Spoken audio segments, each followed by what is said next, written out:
Morning students, welcome to आंगन public school. आज हम स्टैंडर्ड 8 में है संस्कृत का सब्जेक्ट। आज लेक्चर हमारा संस्कृत का है, पर हम पढ़ेंगे हिंदी।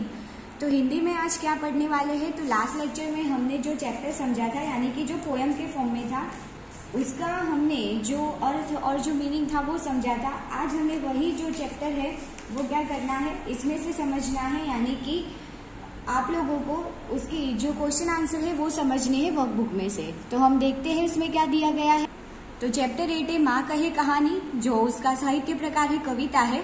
इसमें थोड़ा इंट्रोडक्शन दिया है, वो समझ लेते हैं। हमारे देश में कई धर्म प्रचलित है, उनमें एक बौद्ध धर्म भी है।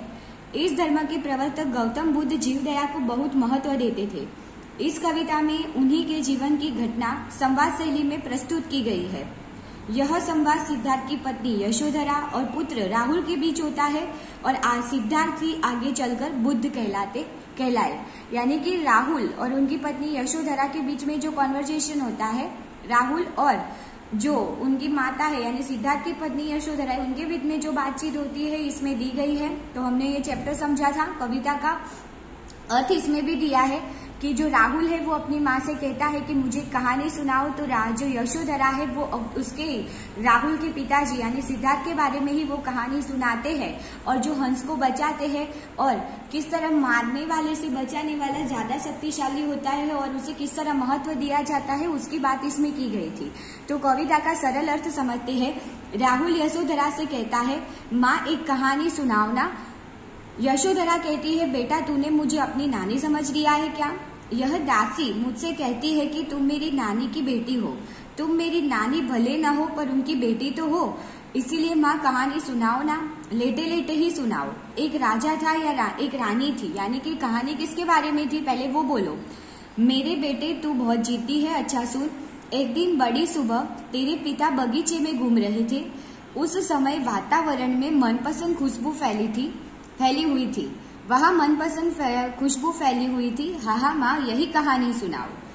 अब उसकी माँ कहती है, बगीचे में तरह तरह के रंग वाले फूल खिले थे, उन पर ओस की बूंदें चमक रही थी।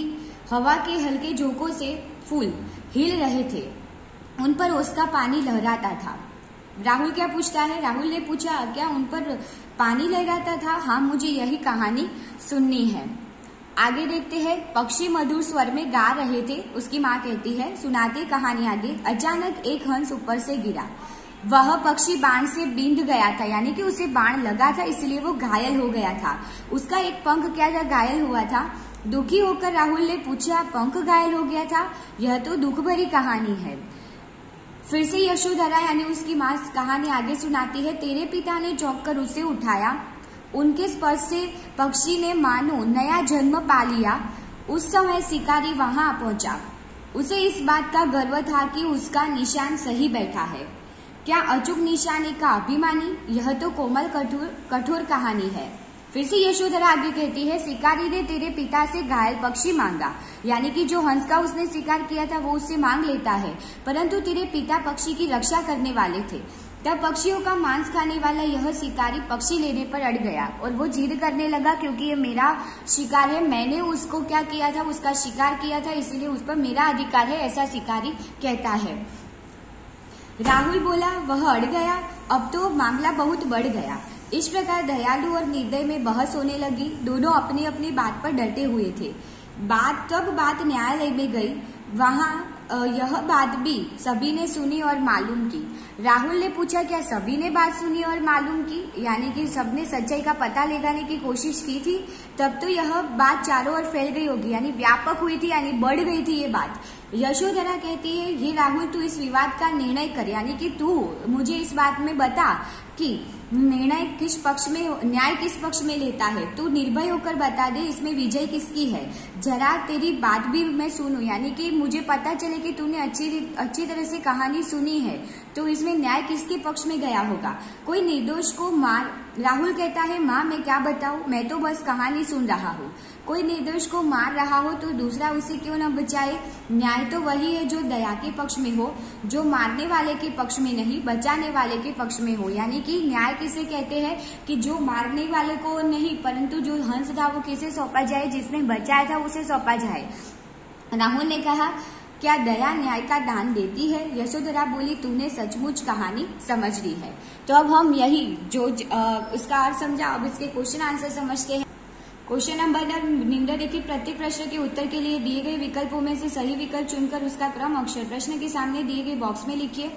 एमसीक्यू टाइप क्वेश्चन आंसर है। फर्स्ट, गौतम बुद्ध के बचपन का नाम डैश था। उसके बचपन का नाम क्या था? जो हमने पहले इंट्रो समझा तब उसमें बताया था। ए वर्धमान, तो नहीं, वो तो महावीर स्वामी का नाम था। बी प्रद्योत, सी मल्लिक और डी सिद्धार्थ। तो राइट आंसर है कि भगवान बुद्ध के बचपन का नाम क्या था? तो राइट आंसर आएगा ऑप्शन डी सिद्धार्थ। शूरवीर शब्द का अर्थ डैश होता है। तो शूरवीर का अर्थ क्या होता है? तो मैंने जब आपको समझाया था, चैप्टर एक्सप्लेन किया था पोयम, तब भी मैंने आपको वहां भी समझाया था और शब्दार्थ में भी हमने समझा है। ए भैरवी, बी सुगंध, सी संगीत, डी रागिनी। तो राइट आंसर आएगा बी सुगंध। माँ कह एक कहानी काव्य डैश शैली में है। कौन सी शैली में? यानी कि वो उसका जो फॉर्म है, यानी कि साहित्य प्रकार है, वो क्या है? तो ये सबसे पहले है प्रसाद, बी प्रतिवाद, सी संवाद, डी विवाद। तो संवाद यानी कि आपस में दो लोग बात कर रहे हैं। कौन? तो राहुल और उसकी माँ यशोधरा, यानी कॉन्वर्जेशन में है। तो राइट आंसर आएगा सी संवाद। मैथिली शरण को डैश की उपाधि मिली है। तो किसकी उपाधि मिली है? तो ऑप्शन है श्रेष्ठ कवि, जो मैंने आप लोगों को समझाया था तब उसमें आया था कि जो पहले जो पोएट का जो भी इंट्रोडक्शन आता है उसमें दिया था। बी महाकवि, सी कवि रत्न और डी राष्ट्र कवि। तो राइट आंसर आएगा डी राष्ट्र कवि। सिद्धार्थ ने किस पक्षी की रक्षा की थी? वो पक्षी कौन था? तो वो पक्षी का नाम हमें दिया था। ए कबूतर की, बी हंस की, सी तोते की, डी पपी की। तो राइट आंसर आएगा बी हंस की। क्वेश्चन नंबर 2, कोष्टक में से उचित शब्द चुनकर रिक्त स्थानों की पूर्ति कीजिए। फर्स्ट, कहती है मुझसे यह डैश, तू मेरी नानी की बेटी। कहती है मुझसे यह चेटी, चेटी यानी कि दासी, कि ये कौन है? तुम्हारी माँ है, वो तुम्हारी नानी की बेटी है। तो आंसर क्या है? चेटी। सुन डैश में बड़े सवेरे तात भ्रमण कर रहे थे तेरे। तो क्या आएगा? सुन। आंसर आएगा उपवन में बड़े सवेरे तात भ्रमण करते थे तेरे। उपवन यानी कि बगीचे में, ये सुबह सुबह बगीचे में तेरे पिताजी घूम रहे थे।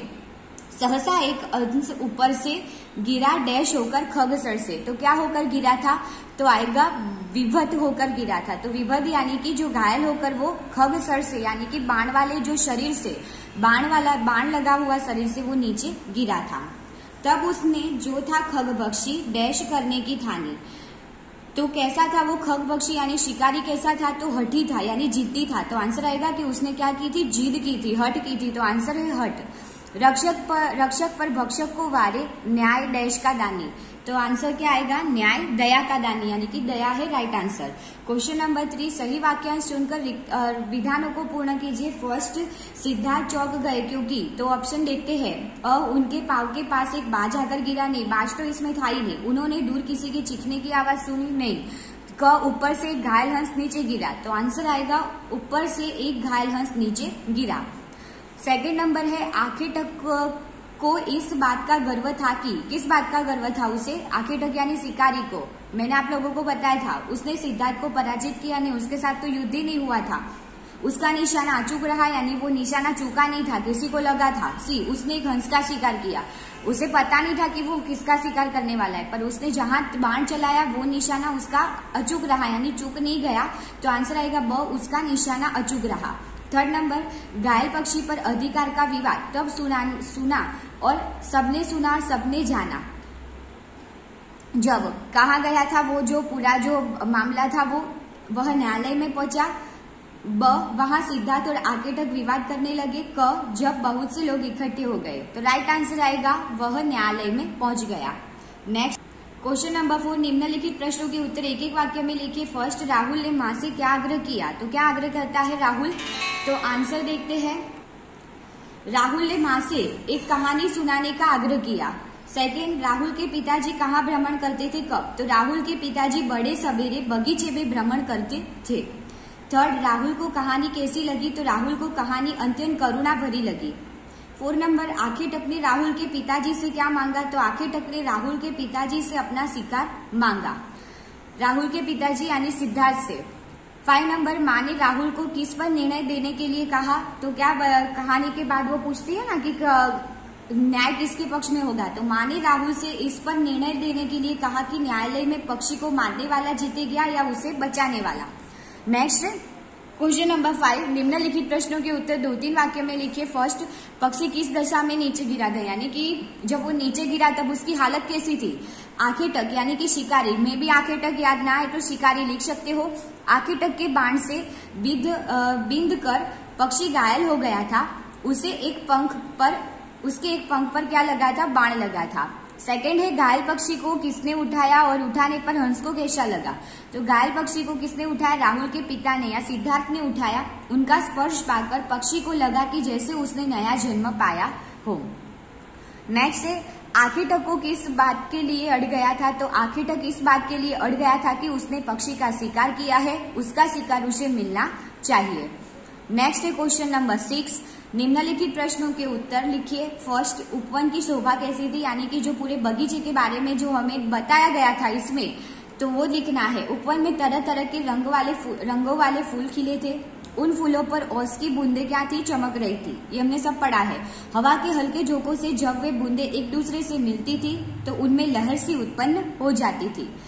फूलों की सुगंध सारे उपवन में फैली हुई थी। पेड़ों पर बैठे पक्षी कलकल स्वर में गा रहे थे। इस प्रकार सुबह के समय उपवन की शोभा अत्यंत मनोहर थी।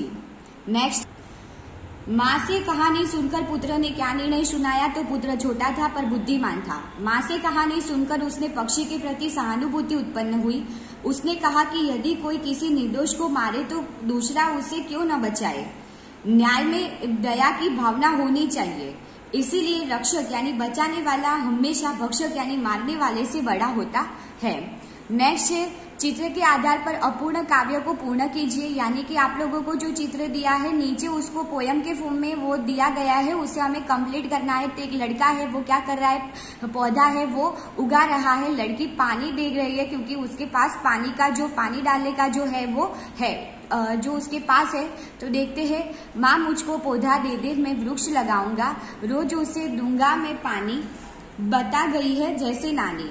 जब वह पौधा पेड़ बनेगा कितना सुंदर हमें लगेगा। वायु प्रदूषण फैल रहा जो, उसको मार भगाऊंगा, माँ मुझको पौधा भी दे। क्वेश्चन नंबर 8, निम्नलिखित वाक्यों में से क्रियापद को देखकर काल पहचाने, यानी कि आप लोगों को जो टेंस है वो आइडेंटिफाई करना है। फर्स्ट है, रजत गा नहीं रहा था, कविता बना रहा था आ गया, यानी कि उसने पहले काम कर लिया है। तो आंसर क्या आएगा, भूतकाल, यानी कि वो घटना पहले हो गई है। हाँ भैया, अब मैं तेरी बात मानूंगा। बात मानने की बात हो रही है, अभी मानी नहीं है या मानी जा रही नहीं है, तो आगे की बात हो रही है, तो आएगा क्या, भविष्यकाल। मैं मौन रहकर तुम्हारी सेवा करना चाहता हूँ यानी कि अभी की बात हो रही है, तो आएगा वर्तमान काल।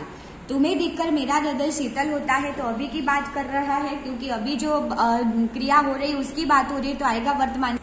क्वेश्चन नंबर 9, कोष्टक में से दिए गए निर्देश अनुसार वाक्य में से काल परिवर्तन कीजिए, यानी कि हमें जो सेंटेंस दिया है और ब्रैकेट में जो टेंस दिया है उसके अकॉर्डिंग चेंज करना है।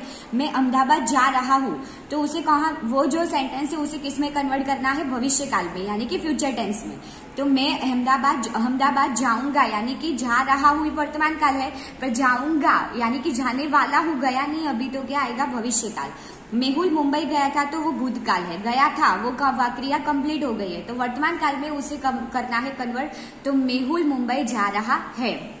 थर्ड है, गीता आइसक्रीम खाएगी, उसे खाएगी, तो क्या है कि भविष्य काल है, उसे भूतकाल में करना है कन्वर्ट। गीता ने आइसक्रीम खाई, यानी कि गीता ने आइसक्रीम खाई थी अथवा खाई, ऐसा भी आप लोग लिख सकते हो, इधर खाई थी भी लिख सकते हो, इसीलिए कोई प्रॉब्लम आए नहीं। 10 नंबर है, रेखांकित शब्द के वचन बदलकर निम्नलिखित वाक्यों को फिर से लिखे, यानी कि हमें जो अंडरलाइन किए गए वर्ड है उसको किस में कन्वर्ट करना है, सिंगुलर हो तो प्लूरल फॉर्म, यानी कि एक वचन हो तो बहुवचन और बहुवचन हो तो एक वचन में परिवर्तित करना है। फर्स्ट है, लड़की ने नई सलवार पहनी, तो लड़की और सलवार दोनों के नीचे अंडरलाइन है, तो लड़की के नीचे लिखेंगे लड़कियों और ने नई, फिर से सलवार के नीचे अंडरलाइन है, तो सलवारें पहनी है। सेकंड है, अध्यापक ने छात्र को कहानी सुनाई, इसमें 3 के नीचे अंडरलाइन है, अध्यापक, छात्र और कहानी, तो अध्यापक में लिखेंगे अध्यापकों ने, छात्र है तो उसमें लिखेंगे छात्रों को कहानियां, देखो कहानियां में जो मात्रा है वो चेंज हो गई, कहानियां सुनाई। थर्ड है, प्रधानमंत्री ने अपने देश में मंत्री से देश की समस्या पर बातचीत की, तो मंत्री और समस्या दोनों के नीचे अंडरलाइन है, तो वो जो वर्ड्स है वो चेंज करेंगे, तो प्रधानमंत्री ने अपने, मंत्री की जगह लिखेंगे मंत्रियों से देश की समस्या की जगह आएगा समस्याओं पर बातचीत की। 4 नंबर है, इस पत्रिका में जो कविताएं छपी है वह बहुत रोचक है। तो इस पत्रिका और वह 3 के नीचे अंडरलाइन है, तो तीनों को किस में कन्वर्ट करेंगे? प्लूरल फॉर्म में। तो इसमें आएगा इन पत्रिका की जगह पत्रिकाओं में जो कविताएं छपी है वह की जगह वे आएगा बहुत मनोरंजक है। लू चलने के कारण लता सूख गई। लता यानी लू चलने यानी गर्म हवा चलने के कारण जो डाली थी वो सूख गई है। तो लता है उसके नीचे अंडरलाइन है, तो उसका प्लूरल फॉर्म करेंगे, तो लू चलने के कारण लताएं सूख गई। तो स्टूडेंट, ये था आप लोगों का चैप्टर 8 जिसके बारे में हमने समझा। तो इसके जो क्वेश्चन आंसर है वो आप लोगों को वर्कबुक में लिखने हैं, और जो हार्ड वर्ड्स और जो उसके अलावा जो नोटबुक में क्वेश्चन आंसर वर्कबुक में से लिखने हैं वो आप लोगों को PDF में सेंड किया जाएगा। Thank you.